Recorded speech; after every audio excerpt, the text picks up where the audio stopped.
Student, आज हम लोग इस क्लास में बिहार एसएससी इंटरमीडिएट स्तर में जो प्रारंभिक परीक्षा में जो क्वेश्चन पूछा गया था उस क्वेश्चन को इस क्लास में हम लोग डिस्कस करेंगे। जो कि 10/12/2018 में ये क्वेश्चन पूछा गया था। 10/12/2018 में ये क्वेश्चन पूछा गया था। सारे क्वेश्चन जीके, जीएस और करंट अफेयर में जो क्वेश्चन पूछे जाते हैं, करीब 75 क्वेश्चन, उस क्वेश्चन को इस क्लास में हम लोग डिस्कस करेंगे। और आप लोग अगर बिहार एसएससी का फॉर्म फिलअप किए होंगे तो आप लोग कम से कम पिछले साल का क्वेश्चन ज़रूर बनाइए। कम से कम 5 साल का क्वेश्चन तो आपको बनाना ही है, उससे आपको आने वाला एग्जाम में काफ़ी ज़्यादा बेनिफिट होगा। पहला क्वेश्चन कहता है, वह कौन थे जिन्होंने अनुशीलन समिति की स्थापना किए थे? ये बताइए, कौन थे जो कि अनुशीलन समिति की स्थापना किए थे? उसका नाम बताइए। तो ये पी मित्रा थे। कौन थे? पी मित्रा। ठीक है। अच्छा, ये अनुशीलन समिति की स्थापना कब हुआ था? अनुशीलन समिति की स्थापना कब हुआ था? तो 1902 ईस्वी में। कब हुआ था? 1902 ईस्वी में अनुशीलन समिति की स्थापना हुआ था। ठीक है। ये बताइए, अनुशीलन समिति की स्थापक कौन थे? तो ये पी मित्रा थे। ठीक है। और इनका प्रथम अध्यक्ष कौन थे? ये बताइए, अनुशीलन समिति का प्रथम अध्यक्ष कौन थे? तो ये तो जितेंद्र नाथ बनर्जी और वरिंद्र नाथ घोष थे। ठीक है। चलिए, अगला क्वेश्चन क्या कहता है वो देख लीजिए। अगला क्वेश्चन आपके सामने ये रहा। अगला जो क्वेश्चन कहता है, कांग्रेस के निम्नलिखित नेताओं में से कौन एक कैबिनेट मिशन योजना के पक्ष में पूरी तरह से था? इसका जवाब दीजिए। कांग्रेस के निम्नलिखित नेताओं में से कौन एक कैबिनेट मिशन योजना के पक्ष में पूरी तरह से था? तो ये आपको सरदार पटेल थे। कौन थे? सरदार पटेल। देखिए, अगला क्वेश्चन कहता है, क्वेश्चन नंबर 3 कहता है, निम्नलिखित शासकों में से किस एक ने 4 अश्वमेध यज्ञों के संपादन किया था? कौन किए थे? तो प्रभसेन प्रथम ने किया था। कौन किया था?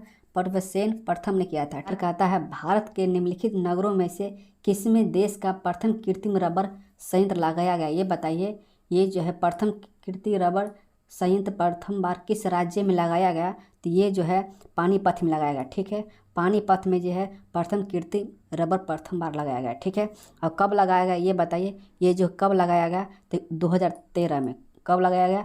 2013 में। ठीक है। किसके सहयोग से लगाया गया? तो जापान के सहयोग से लगाया गया। ठीक है। जापान के सहयोग से जो है से ये कारखाना स्थापित किया गया था। ठीक है।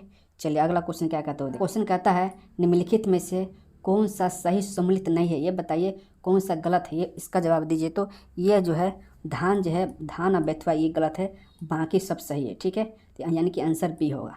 अगला क्वेश्चन, क्वेश्चन नंबर 6 कहता है, मानसून का निर्गत इंगित होता है? ये बताइए, मानसून होने का क्या संकेत देता है? तो ये जो है आपका साफ आकाश से भी होना चाहिए। ठीक है। बंगाल की खाड़ी में अधिक दबाव परिस्थिति के कारण भी मानसून का परिवर्तन होता है। ठीक है। और ये स्थल में तापमान बढ़ने के कारण भी होता है। ठीक है। यानी कि आंसर 3 होगा। बताइए, धार्मिक स्वतंत्रता के अधिकार के प्रावधान में कौन कौन चीज़ सम्मिलित है?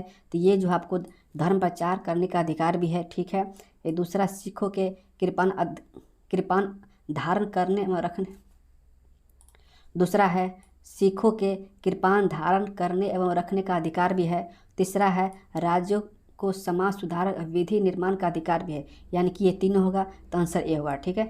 क्वेश्चन नंबर 8 कहता है, प्रथम स्पीकर जिनके विरुद्ध लोकसभा में अविश्वास का प्रस्ताव लगाया गया था, तो कौन थे? तो ये जो थे जीबी मालवंकर थे। कौन थे? जीबी मालवंकर। ठीक है। क्वेश्चन नंबर 9 कहता है, मुख्यमंत्री से संबंधित निम्नलिखित कथनों में से कौन सा एक सही सम्मिलित नहीं है? ये बताइए। तो ये जो है वह साधारणतः राज्यपाल द्वारा चयनित किया जाता है। ये गलत है। ठीक है। ये जो गलत आंसर यही सही होगा, बाकी सब सही है। ठीक है। मुख्यमंत्री राज्यपाल द्वारा औपचारिक नियुक्ति पाता है, ये भी सही है। ठीक है। विधानसभा में बहुमत दल के सदस्यों द्वारा चुना जाता है, ये भी सही है। ठीक है। कहता है, निम्नलिखित में से कौन अपने पिता के अभियानों के कार्यक्रम में सैनिक छावनी में पैदा हुआ था? इसका जवाब दीजिए। तो ये जो आपका अमोघ वर्ष होगा। कौन होगा? अमोघ वर्ष। ठीक है।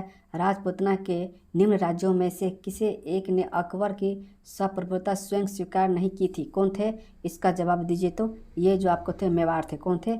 मेवाड़। ठीक है। निम्न में से कौन मध्यम मार्गी नहीं था? ये बताइए, निम्न में से कौन है जो कि मध्यम मार्गी नहीं था? इसका जवाब दीजिए। तो ये आपको बाल गंगाधर तिलक। कौन थे? बाल गंगाधर तिलक। ठीक है। अगला क्वेश्चन कहता है, क्वेश्चन नंबर 13 है, इस मृदा को सिंचाई की कम आवश्यकता होती है क्योंकि वह नमी रोक कर रखती है। वह कौन थी? कौन सी मिट्टी है, तो ये काली मिट्टी है। ठीक है, ये कौन सी मिट्टी है, काली मिट्टी जो है नमी को रोक कर रखता है। ठीक है, क्वेश्चन कहता है निम्नलिखित में से कौन सा एक सही सम्मिलित नहीं है, कौन सा एक सही सम्मिलित नहीं है, तो धान वाला जो है सही सम्मिलित नहीं है, बाकी सब सही है। ठीक है, आंसर एक ये सही होगा। ठीक है, टर्की के उत्तर में क्या है, ये जो टर्की एक देश है जिसके उत्तर में कौन सा सागर है, इसका जवाब दीजिए। तो काला सागर है। कौन सा सागर है, टर्की के उत्तर में कौन सा सागर है, तो काला सागर है। ठीक है, और दक्षिण में कौन सा सागर है, ये बताइए। दक्षिण में कौन सा सागर है, तो भूमध्य सागर है। कौन है, दक्षिण में भूमध्य सागर है। ठीक है, और पश्चिम में कौन है, तो एशिया सागर है। ठीक है, एशियन सागर है। कहता है क्वेश्चन नंबर 16 में जो कहता है केंद्र एवं राज्य के बीच वित्तीय विवादों के निपटाने हेतु मुख्य एजेंसी कौन, ये बताइए। केंद्र और राज्य के बीच वित्तीय विवादों के निपटाने हेतु मुख्य एजेंसी कौन है, इसका जवाब दीजिए। तो ये सर्वोच्च न्यायालय है। कौन है, सर्वोच्च न्यायालय। ठीक नंबर क्वेश्चन जो है 1860 ईस्वी में प्रकाशित नील दर्पण नील की खेती करने वालों की दुर्दशा चित्रित करता है। नील दर्पण के रचनाकार कौन थे, ये बताइए। ये लेखक से संबंधित क्वेश्चन है। आप लोग लेखक से संबंधित क्वेश्चन जरूर देख लीजिएगा, राजधानी से संबंधित क्वेश्चन देख लीजिएगा, मुद्रा से संबंधित क्वेश्चन देख लीजिएगा। ये क्वेश्चन बिहार एसएससी में क्वेश्चन पूछा ही जाता है। ठीक है, तो 17 वाला जवाब दीजिए। तो क्या कहता है 1860 ईस्वी में प्रकाशित नील दर्पण नील की खेती करने वालों की दुर्दशा चित्रित करता है।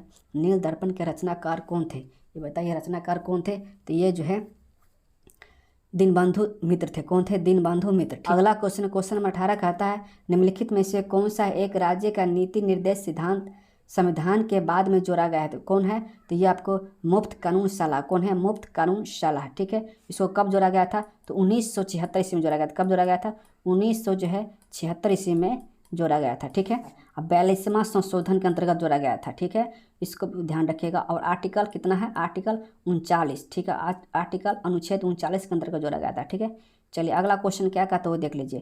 क्वेश्चन नंबर 19 जो है गदर पत्र का प्रथम अंक निम्नलिखित में से किस भाषा में प्रकाशित हुआ, ये बताइए। गदर पत्र का प्रथम अंक जो है किस भाषा में प्रकाशित किया गया था, तो ये आपको उर्दू भाषा में। किस भाषा में, उर्दू भाषा में। ठीक है, इसको भी ध्यान रखना पड़ेगा। कहता है राष्ट्रीय महिला दिवस कब मनाया जाता है, ये बताइए। राष्ट्रीय महिला दिवस कब मनाया जाता है, इसका जवाब दीजिए। तो ये 13 फरवरी को मनाया जाता है। कब मनाया जाता है, राष्ट्रीय महिला दिवस 13 फरवरी को मनाया जाता है, इसका ध्यान रखिएगा। और किस लिए मनाया जाता है, तो ये जो है सरोजनी नायडू के जन्मदिन के शुभ अवसर पर राष्ट्रीय महिला दिवस मनाया जाता है 13 फरवरी को। इस कहता है हर्ष के समय की सूचनाएं किसकी पुस्तकों में निहित है, ये बताइए। किसके पुस्तक में निहित है, तो ये आपको कल्हण के पुस्तक। नंबर 22 कहता है अल्पस पर्वत श्रेणी निम्न में से किस देश का हिस्सा नहीं है, बताइए। इसका जवाब दीजिए। तो ये आपको जो इंग्लैंड देश का हिस्सा नहीं है। ठीक है, अल्पस पर्वत श्रेणी जो है इंग्लैंड देश का हिस्सा नहीं है, बाकी देश का हिस्सा है। ठीक है, क्वेश्चन नंबर 23 कहता है देश का आधे से अधिक उत्पादित चावल जिन 4 राज्यों से प्राप्त होती है वो कौन है, ये बताइए। देश में 4 राज्य कौन है जिसमें सबसे ज़्यादा चावल उत्पादन किया जाता है, इसका जवाब दीजिए। तो ये आपको हो जाएगा 1 नंबर में पश्चिम बंगाल है। ठीक है, दूसरा नंबर में उत्तर प्रदेश है, तीसरा नंबर में पंजाब है और चौथा नंबर में आंध्र प्रदेश है। ठीक है, भारत में सबसे ज़्यादा चावल उत्पन्न किया जाता है पश्चिम बंगाल में, दूसरा नंबर है उत्तर प्रदेश में, तीसरा नंबर है पंजाब में और चौथा नंबर है आंध्र प्रदेश में। ठीक है, कहता है पूर्ण स्वराज संकल्प कांग्रेस के द्वारा कब पारित किया गया था, तो 1929 में पारित किया गया था। ठीक है, कहाँ किया गया था, लाहौर में पारित किया। नंबर 25 कहता है भारत के उपराष्ट्रपति का निर्वाचन गण द्वारा किया जाता है जिनके सदस्य होते हैं, तो ये आपको संसद के दोनों सदनों के भी सदस्य होते हैं। ठीक है, आंसर बी सही होगा। ठीक है, सारे क्वेश्चन बिहार एसएससी में क्वेश्चन पूछे गए थे जो कि 10/12/2018 में ये क्वेश्चन पूछा गया था। सारा क्वेश्चन जीके जिस और करेंट अफेयर के क्वेश्चन थे। स्टूडेंट इसी तरह अगर आपको बिहार एसएससी का पिछले साल का क्वेश्चन चाहिए तो आप इस चैनल को सब्सक्राइब कर दीजिए।